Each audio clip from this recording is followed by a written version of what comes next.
In this lecture we will study the complete glycolytic pathways. हमने previous lecture में introduction कर ली थी glycolysis की। ग्लाइकोलिसिस एक कॉमन प्रोसेस है किसमें अरोबिक और एनारोबिक रेस्पिरेशन है। इसमें एक 6 कार्बन कंपाउंड ग्लूकोज वो ब्रेक हो जाता है किसमें, पायरुविक एसिड में, यानी कि 2 मॉलिक्यूल्स इसमें क्या बनते हैं, पायरुविक एसिड। कितने स्टेप होते हैं इसके अंदर, 10 स्टेप। और 10 स्टेप को हम 2 फेज में डिवाइड करते हैं, one is the preparatory phase and second is the pay of phase. हम प्रीवियस लेक्चर में भी ये सब डिस्कस कर चुके हैं। प्रिपरेटरी फेज में एनर्जी कंज्यूमिंग है क्योंकि एनर्जी रिक्वायर करता है। पे ऑफ फेज के अंदर एनर्जी क्या है, releasing. Now we start with the glycolysis pathway. First the name indicate glyco plus lysis, यानी कि इसके अंदर एक ग्लूकोज मॉलिक्यूल कन्वर्ट हो जाता है, ब्रेक हो जाता है।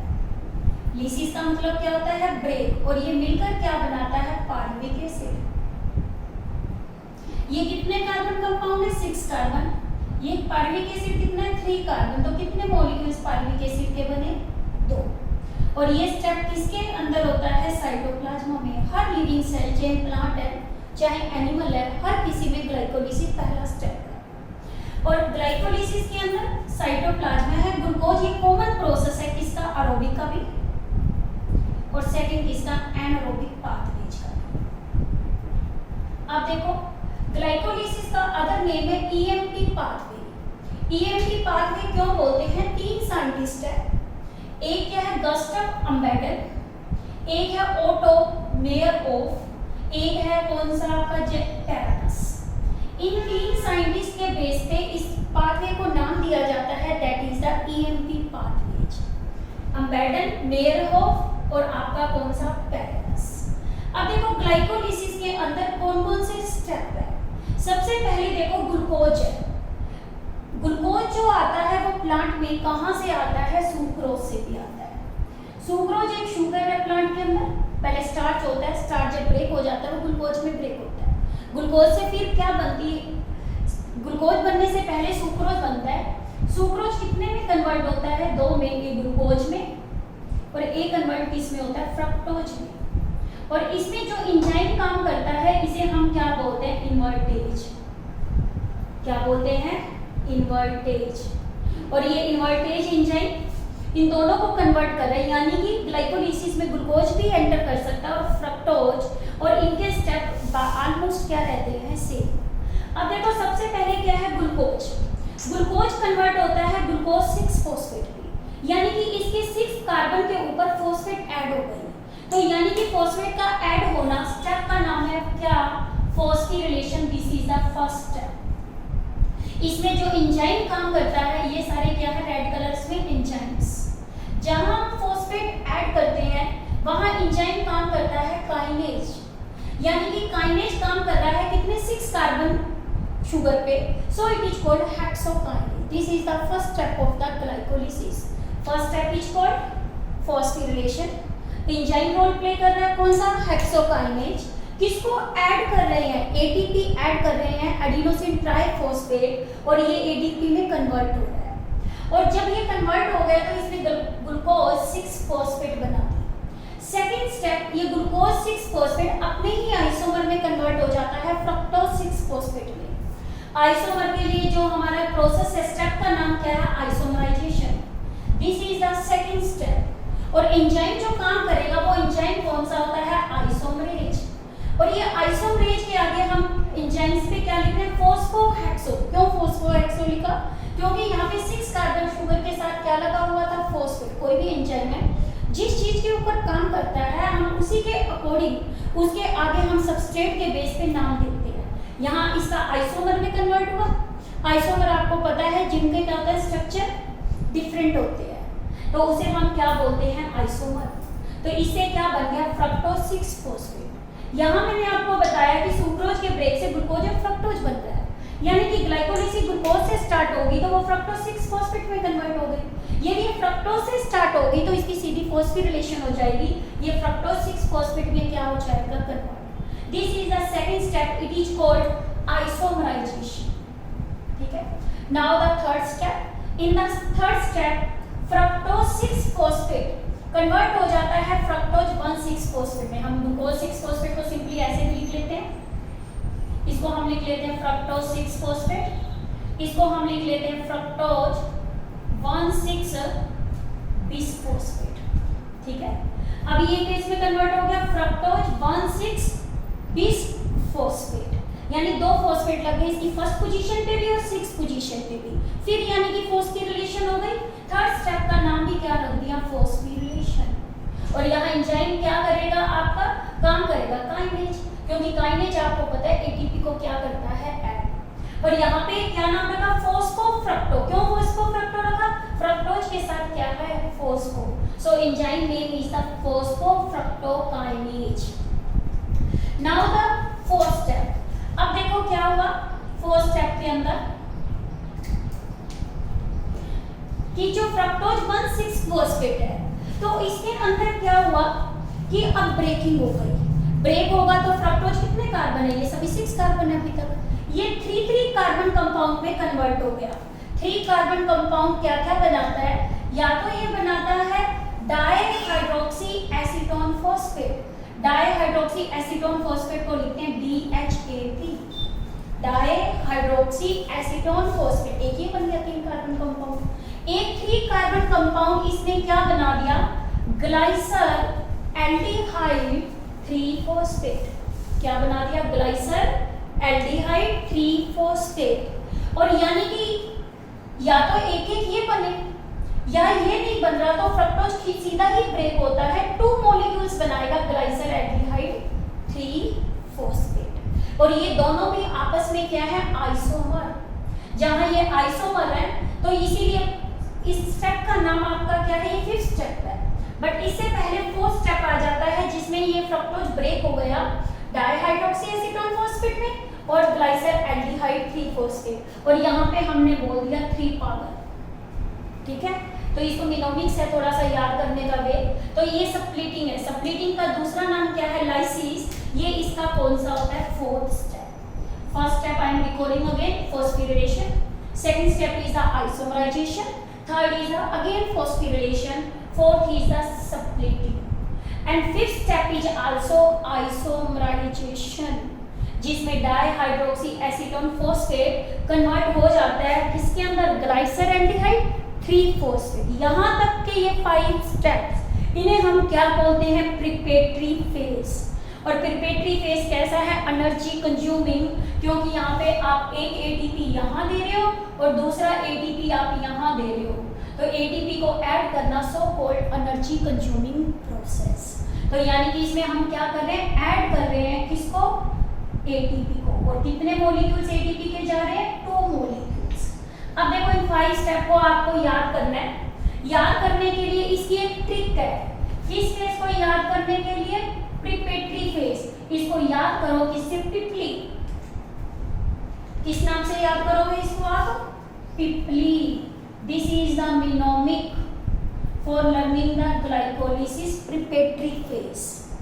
क्या बोला, पिपली। P for phosphorylation, I for isomerisation, P for फिर फॉस्फोरिलेशन, L फॉर लाइसिस या सप्लिटिंग, और या I से फिर आइसोमराइजेशन। यानी कि जब यहाँ तक के ये स्टेप हो गए तो ये पाथवे आपका क्या हो गया, 3 पावर बन गए। अब देखो इन स्टेप को भी हमने याद करना है कि पहले ग्लूकोज बना, फिर ग्लूकोज 6-फॉस्फेट बना, फिर फ्रक्टोज 6-फॉस्फेट बना, फिर फ्रक्टोज 1,6-फॉस्फेट बना, फिर डाईहाइड्रोक्सी एसीटोन और ग्लाइसर एल्डिहाइड। जब डाईहाइड्रोक्सीटाइन अपने आइसोमर में कन्वर्ट हो गया तो ये क्या बन गया, ग्लाइसर एल्डिहाइड। कितने मॉलिक्यूल्स, 2 मॉलिक्यूल्स। और इसका आइसोमराइजेशन है, यहाँ 3 कार्बन कंपाउंड है तो लिख दिया फॉस्फोट्रायोज आइसोमरेज। अब देखो इन 6 स्टेप को भी आपने याद करना है, प्रिपेटरी फेज को। तो इसको कैसे ही याद करना है, ग्लू। ग्लूकोज से वर्ड क्या बन गया, ग्लू। ग्लूकोज फिर क्या हो गया, ग्लू 6-पीली। फिर उसके बाद फ्रूटी 1,6 और पीली। फिर इसके बाद ये क्या हो गई, सप्लिटिंग। सप्लिटिंग हो गई, ये क्या हो गए, 2 पागल बन गए। कैसे याद करोगे प्रिपेटरी फेज को, ग्लू 6 पीली, फ्रूटी 1,6 पीली, फिर क्या हो गई, अनस्टेबिलिटी सप्लिटिंग, तो कितने पागल बन गए, 3 पागल। इस तरह से आप हर स्टेप को इस ट्रिक के साथ क्या कर सकते हो, लर्न। ग्लू 6 पी ली, फ्रूटी 6 पी ली, फ्रूटी 1 6 और पी ली, फिर क्या हो गई अनस्टेबिलिटी, तो स्प्लिटिंग, तो कितने पागल बन गए, 3 पागल। ये यहाँ तक का हमारा फेस है जिसे क्या बोलते हैं, preparatory face. Now the pay of face. जो पे ऑफ फेस है वो एनर्जी रिलीजिंग प्रोसेस है, तो इसमें भी 5 स्टेप आते हैं। इसमें जो रोल प्ले करते हैं वो कौन करते हैं, 3 पागल रोल प्ले करते हैं। 3 पागल कौन है यहाँ पे, ग्लाइसरल्डिहाइड, 3 फॉस्फेट। कितने मॉलिक्यूल्स हैं, 2। तो यानी आगे वाले 5 स्टेप जो रिपीट होते हैं, कितने टाइम्स रिपीट होते हैं, 2 times. Point to be noted, preparatory face में हर साइकिल कितनी बार रिपीट हो रहा था, 1 टाइम। बट यहाँ पे 3 कार्बन कंपाउंड बन गए, क्योंकि 6 कार्बन कंपाउंड इसमें क्या हुआ था, ब्रेक। तो ये 3 पागल आगे कौन से फेस में जाते हैं, पे ऑफ फेस में जाते हैं। अब देखो पे ऑफ फेस में गए तो कैसे, जो ग्लाइसरल्डिहाइड है 3 फॉस्फेट, तो ये ग्लाइसरल्डिहाइड 3 फॉस्फेट अपने आप को कन्वर्ट करता है 1,3 बिस फॉस्फोग्लिसरिक एसिड में। देखो किसमें बताया, 1,3 बिस फॉस्फोग्लिसरिक एसिड, ठीक है, 1,3 बिस फॉस्फोग्लिसरिक। बिस का मतलब बिस बोलो या बाय बोलो, बाय फॉस्फोग्लिसरिक एसिड कर लो चाहे। ये बाय फॉस्फोग्लिसरिक एसिड है, तो यानी फॉस्फेट 2 हो गए। 3 कार्बन कंपाउंड तो पहले था, अब इसमें हमने क्या किया, 1 फॉस्फेट ऐड किया, और साथ में यहाँ पे क्या हुआ, ये एल्डिहाइड था एसिड में कन्वर्ट हुआ है, यहाँ पे हमने NAD डाला। इसे बोलते हैं निकोटीन एडेनिन डाइन्यूक्लियोटाइड। क्या बताया आपको, NAD क्या होता है, निकोटीन एडेनिन डाइन्यूक्लियोटाइड, और ATP आपको पता है क्या होता है, एडिनोसिन ट्राइफॉस्फेट, और जिसे हम एनर्जी करेंसी ऑफ सेल बोलते हैं। क्या बोलते हैं इसको हम, और फिर एक कहीं भी आप देखोगे ADP एडिनोसिन डाइफॉस्फेट, यानी कि इसमें कितने फॉस्फेट ग्रुप है, 2। एनर्जी करेंसी ऑफ सेल कौन है, ATP।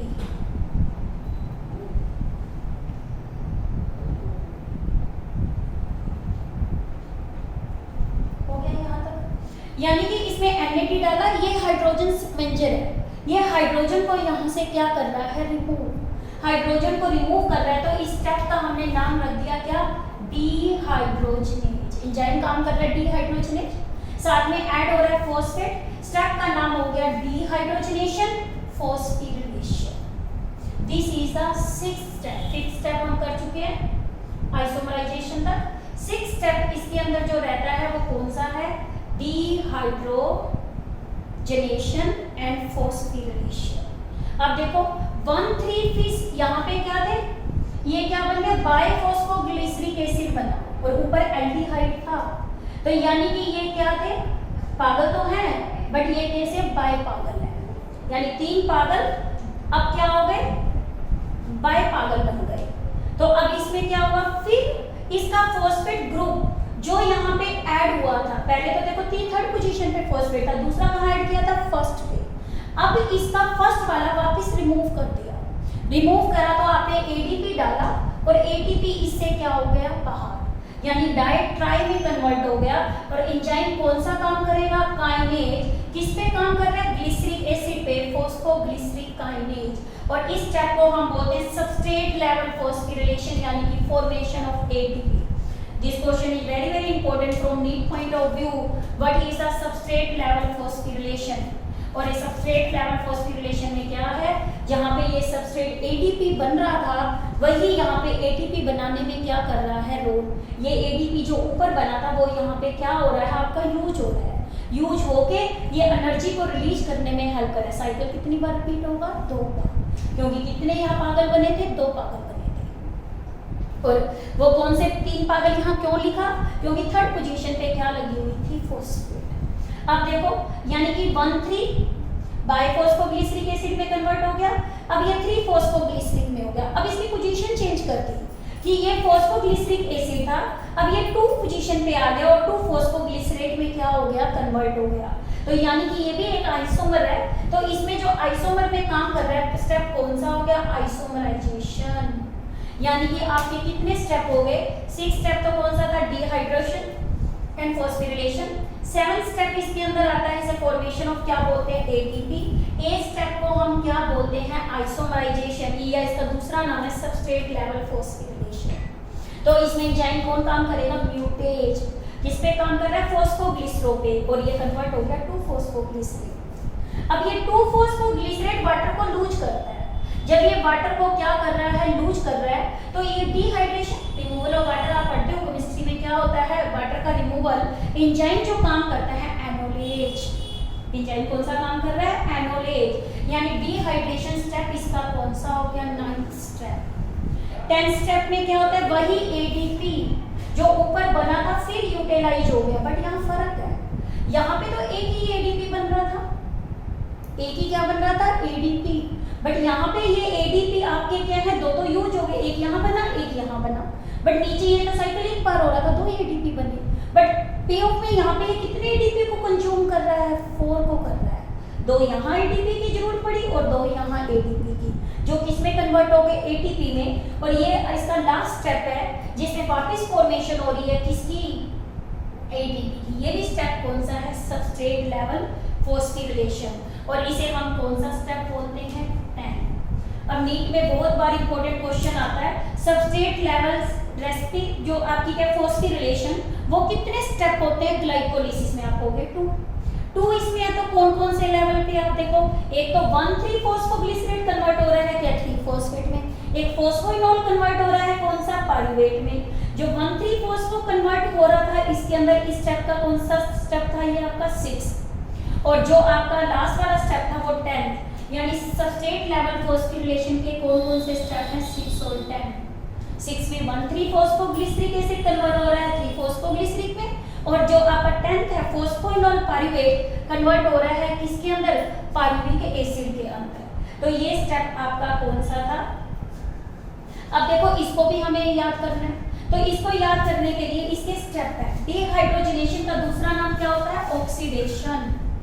यदि हाइड्रोजन को रिमूव करें तो स्टेप को क्या बोलते हैं, ऑक्सीडेशन।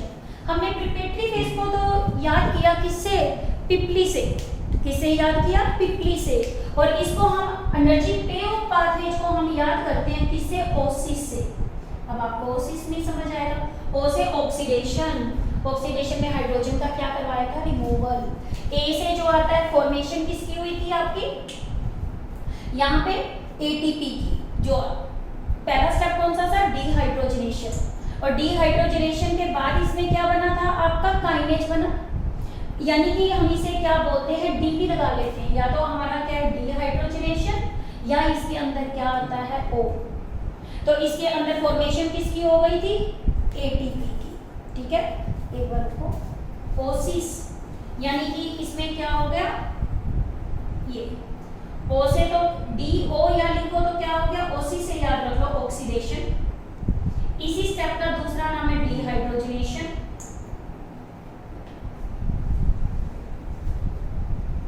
ठीक है, फिर इसके बाद जो स्टेप आया था आपका कौन सा,